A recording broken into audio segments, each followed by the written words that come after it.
estava no barco sem fazer nada e ainda dava para a gente viajar, pelo menos, né, ali na Europa eu conseguia viajar. E aí eu entrei num site desses de busca de tripulação para barcos. Eu não estava fazendo nada, falei, deixa eu ver se tem alguém precisando de um capitão, de um marujo, um marinheiro, né? Aí mandei uma mensagem para esse alemão que ia sair levando o barco dele para a Inglaterra. E mandei a mensagem, 40 minutos depois ele falou, olha, Max, a gente vai sair daqui a 3 dias, você pode vir para os Açores? Falei, cara, vou ver a passagem aqui e te respondo. A passagem estava 90 euros só, relativamente barato, uma passagem ali para os Açores. Eu peguei e fui. E todo mundo ficou super preocupado. Falou, Max, mas você vai entrar no barco de quem você não conhece? E se eles estiverem levando droga? E se isso e aquilo? E se eles forem assassinos e tal, né? Eu falei assim, eu vou chegar lá e eu vou ver. Lá eu decido. Aí eu cheguei nos Açores, eles estavam preparando o barco, me receberam, e o Gregor, que era o proprietário desse barco, um rapaz de 29 anos, mais jovem do que eu, com pouquíssima experiência náutica, ele tinha 200 milhas náuticas no currículo dele, eu já com quase 20 mil nessa época. Então, assim, cheguei e conheci o barco, vi que era um barco que tinha condições, apesar de ser era um barco muito pequeno. E ele me fez uma pergunta que foi bastante simbólica. Ele perguntou se eu tinha levado comigo uma bandeira do Brasil para hastear também no barco dele. Aí quando ele me perguntou isso, Leda, eu percebi que, assim, um traficante, uma pessoa mal intencionada não ia ter esse carinho, esse simbolismo de valorizar a minha nacionalidade, né, o país de onde eu vim, no barco dele. E eu tinha levado 5 comigo, então a gente hasteou a bandeira. Nós tínhamos 3 nacionalidades, eram 2 alemães, um inglês e eu de brasileiro. E foi uma viagem que durou 14 dias, dos Açores até Falmouth, na Inglaterra. Nós chegamos lá, e outra, a gente ficou completamente sem comunicação, apesar da gente ter o telefone satelital, né? A gente estava sem saber o que estava se passando no mundo, se alguma restrição a mais tinha sido imposta e tudo mais. Quando a gente chega na Inglaterra, a gente para na marina, o marinheiro lá, que cuidava da marina, olha para a gente e fala assim, não, vocês não podem desembarcar, nós estamos numa pandemia. Não, mas a gente ficou 14 dias agora, a gente fez a nossa quarentena de 14 dias, foi agora no mar e tal. Por sorte, o documento oficial que a gente carrega no barco é o diário de bordo. E o diário a gente marca todas o porto de onde a gente partiu, e diariamente, e ao longo do dia, a gente marca diversas posições, como é que se diz? Posições geográficas, né, de latitude e longitude, marcando o trajeto que a gente passou. Então a gente usou o diário de bordo como uma comprovação de que nós tínhamos feito uma quarentena forçada, que nós estávamos aptos que não estaríamos levando o vírus de onde a gente partiu. Durou 2 horas para a gente convencer. Tecnicamente, né, a gente preencheu um formulário, né, a gente não só convenceu aquele rapaz, mas a gente se adaptou ali à restrição que tinha. Depois de 2 horas a gente foi liberado para poder pisar em terra firme. Então imagina, você ficar 14 dias navegando e olhando a terra e não poder pisar. E depois, como é que você voltou depois para Portugal? Depois, Leda, olha só curioso. Não, depois um dos alemães foi embora, o inglês, que nunca tinha entrado num barco, desembarcou, foi encontrar com a família dele lá na Inglaterra, e o Gregor ainda me pediu para levar o barco até Portsmouth. Então durou mais 24 horas de navegação, 26 horas de navegação, a gente já estava em Portsmouth. Aí de lá eu peguei um trem, fui até Londres, e eu tinha minha passagem marcada de volta. Aliás, não tinha passagem marcada, eu comprei ali na hora. Paguei 20 euros, Londres-Lisboa.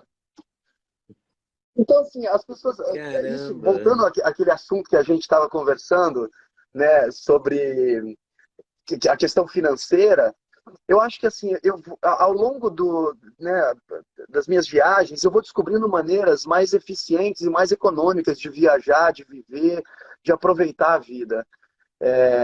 Imagina assim, o quanto que se gasta, né? O quanto que se ganha em São Paulo trabalhando, mas o quanto que você gasta, às vezes, bestamente, sabe? Talvez essa passagem muito caro. Londres-Lisboa, obviamente que foi uma oportunidade, não sei se era baixa temporada ou se era por conta do Covid, eu não sei o que foi, mas assim, eu já talvez. Deve Mas ser a assim, eu pandemia encontro mesmo, ninguém passagem estava ida e volta viajando. para Paris, por exemplo, tem por 40, 50 euros nas companhias mais baratas. Obviamente que assim, não dá para você considerar ter luxo. Se você quer ter uma vida econômica, o conforto é o seu luxo, o mínimo de conforto, né?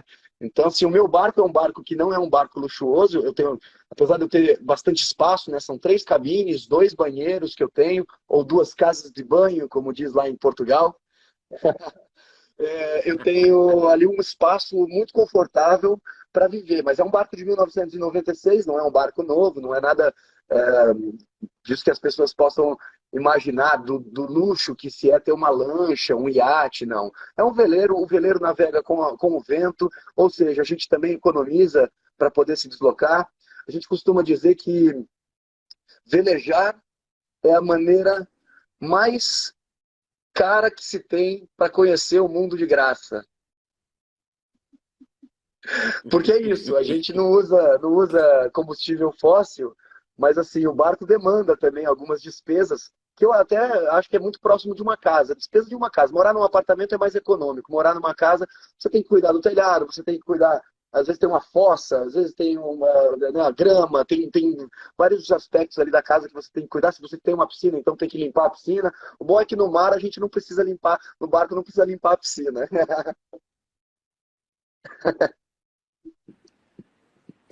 Não, e aí você cozinhando para você fazendo as coisas para você, tudo isso vai barateando, vai se tornando a tua vida É verdade, é verdade. menos E cara, depois, assim, né? Leda, eu venho ao Brasil 2 ou 3 vezes no ano, geralmente 2 vezes no ano, pontualmente, para fazer alguns trabalhos, sejam trabalhos de palestras, onde eu falo sobre esse meu estilo de vida, né, como uma motivação para as pessoas, uma inspiração para que as pessoas sigam os seus sonhos pessoais, os seus sonhos mais íntimos, né, o que realmente move a gente, o que desperta o brilho no nosso olhar. Então, as minhas palestras são com essa temática, ou então alguma campanha, alguma coisa, alguma publicidade que eu ainda venho para cá, que ainda sou contratado para fazer. São essas as minhas atividades. Mas o mais importante foi, como eu falei no início, é você ter uma vida mais econômica, não gastar tanto. É isso que faz a diferença. Eu acho que a riqueza está nisso, em você gastar pro essencial, ter pro essencial. Eu acho que está na É verdade. liberdade, né? Nesse contato com a natureza, essas fotos do livro, desse mar azul, né? Esse absurdo, assim. Eu vi sua mãe aqui, tem uma foto com Tem ela em sim. A gente, Ubatuba, Márcia, minha mãe. Márcia, Sim, não é? belíssima. Adorei a história dela, a Márcia Sim, que inventou de ser é. piloto, muito bom. O que ela fazia Então, eu antes de até ser comentei sobre piloto? isso hoje com algumas pessoas, porque minha mãe, ela se formou em medicina, ela se aposentou aos 60 anos, né? E ela fazia ginecologia e obstetrícia. Mas ela começou a tocar piano aos 4 anos de idade. Aos 13, ela dava aula para os mais novos. Estava sendo preparada para ser concertista. Até hoje ela toca piano maravilhosamente bem. Eu adoro ouvir minha mãe tocar piano. Mas depois ela Olha, descobriu que a paixão dela era medicina e ela decidiu então que ia mesmo seguir essa carreira. E ela trabalhou, se dedicou tanto ao piano, tanto à medicina e tanto aos filhos, né, à família, que quando ela se aposentou, quando ela estava para se aposentar, ela queria manter o consultório. Eu falei, mãe, quer saber? Vai curtir sua vida, vai viajar. E aí, atualmente, minha mãe vive em hotéis. Eu estou nesse hotel aqui, eu cheguei agora nesse hotel aqui no Rio de Janeiro, porque minha mãe está hospedada aqui também. Né? Como eu vou ficar alguns dias aqui no Rio, ela falou, Max, fica perto da sua mãe. Eu falei, claro, né? Eu vou ficar recebendo os mimos e mimando minha mãe também. E aí, e aí evidente. ela uma vez viajando, ela fica de hotel em hotel. Ela passa um tempo aqui, passa um tempo no México, um tempo nos Estados Unidos, Portugal. Meu irmão mora nos Estados Unidos, né? E especialmente porque ela conheceu o Richard, que é americano e é médico também. E eles, os dois aposentados, se conheceram em San Martin. Olha as histórias, né, Lena? Que E aí, então, história assim, os dois maravilhosa. vão juntos para cima e para baixo. Ele é super companheiro, voa com ela, ele não pilota, mas vai lá junto com a minha mãe. Tem uma coragem danada de voar com a minha mãe, apesar dela ser uma ótima piloto. Mas, assim, ele é corajoso também porque vão os dois lá sozinhos. Ela E voa ela muito é bem, ela boa é nisso? muito, muito. ela tem uma proficiência muito boa na aviação, é muito cuidadosa, cautelosa, e há quem diga que ela pouse melhor do que eu. Porque, porque ela vem certinho, ela faz o procedimento dela todo certinho, arredondadinho e tal.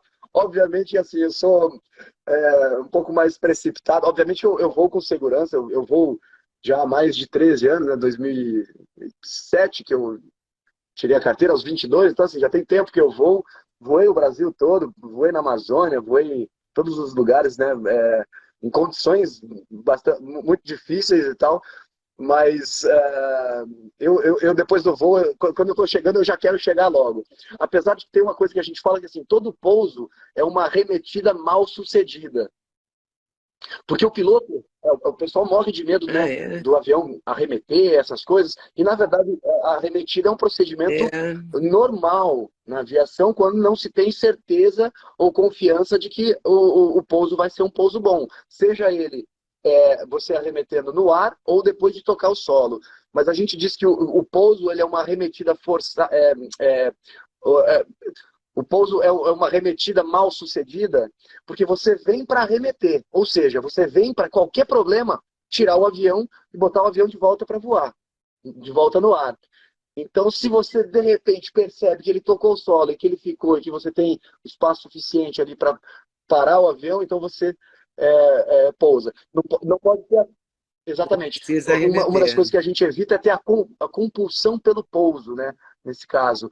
O cara ele quer pousar porque quer pousar. Então a gente, na verdade, usa essa fala aí para sempre lembrar que a gente vem para arremeter. Se pousar, se parar o avião, se pousar é lucro. Pousar é E não lucro. existe pouso ruim, Leda. Não existe pouso ruim. Existe. Pensarei É, nisso no meu próximo não, voo. tem uma outra frase também que a gente diz. Como Olha, é que adorei, é? viu?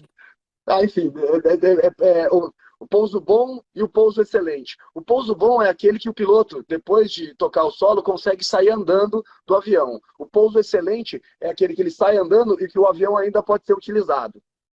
Gostou do corte que você acabou de ver? Vale a pena conferir com certeza, né? Então vai conferir muitos outros cortes no canal de cortes Leda Nagli. É claro que a entrevista completa você vai conferir no YouTube Leda Nagli, canal Leda Nagli do YouTube, você não pode perder de jeito nenhum. Valeu, tô te esperando, hein? Vem nessa!